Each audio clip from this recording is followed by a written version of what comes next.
After a breakup, you are challenged to rebuild your life while learning to value yourself as a single person.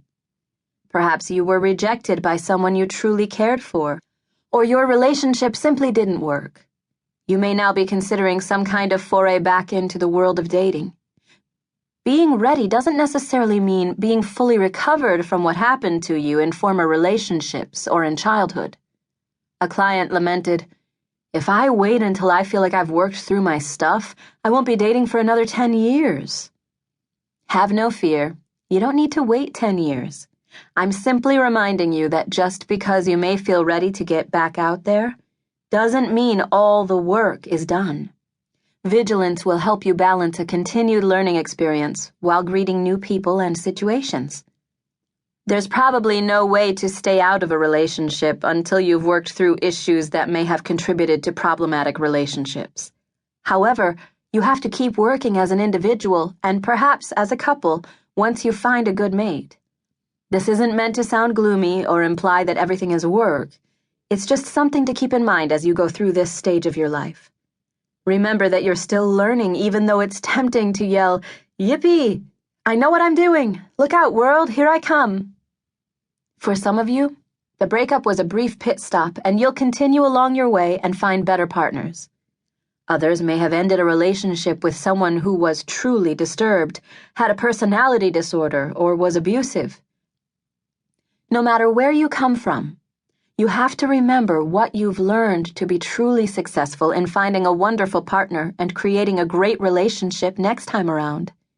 If you did come out of a relationship with someone who had deep issues and complex problems, your recovery may take longer. But you'll get there if you understand that just because the individual is gone does not mean the problem is gone. Whether or not your own dysfunctional past and unfinished business led you into this relationship, or you were an unwitting victim of a disturbed individual, you have to examine your reasons for getting in and for staying. It may be as simple as you didn't know that you didn't know, or complex, in a way that it represented your need to win over a long-ago struggle with an unloving caregiver or unresolved childhood trauma. Too many come out of a bad breakup looking for the one, when what they really need is time to work on themselves, figure out what qualities they want in a suitable partner, and date a few people who are not the one before they're ready for something permanent.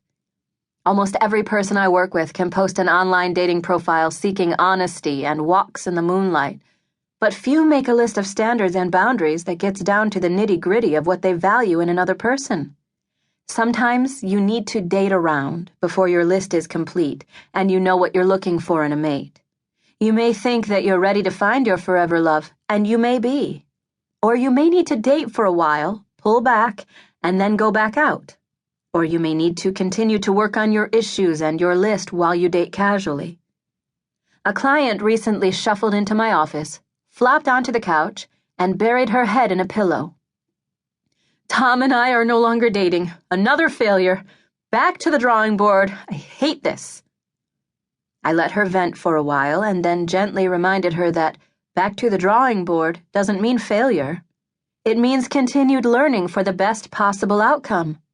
Granted, you don't want that answer, but once you learn not to take a breakup so personally or put so much stock into the first few dates, you become dedicated to finding the most compatible mate, not just avoiding another false start. Another client kept her dedication strong when she realized that she had been through so many things with unworthy people that the only way to make those experiences meaningful was to use them as the impetus to get it right. By reframing her approach to dating as a chance to learn something rather than becoming hopeful and excited to find the love of her life, she was able to be more relaxed with new men. By being less hesitant and less intense, she was more attractive to others and less likely to fault herself when things didn't work out.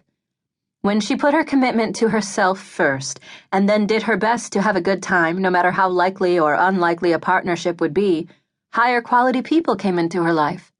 Once she decided to do the choosing instead of waiting to be picked, her sense of control led to a new confidence that attracted healthy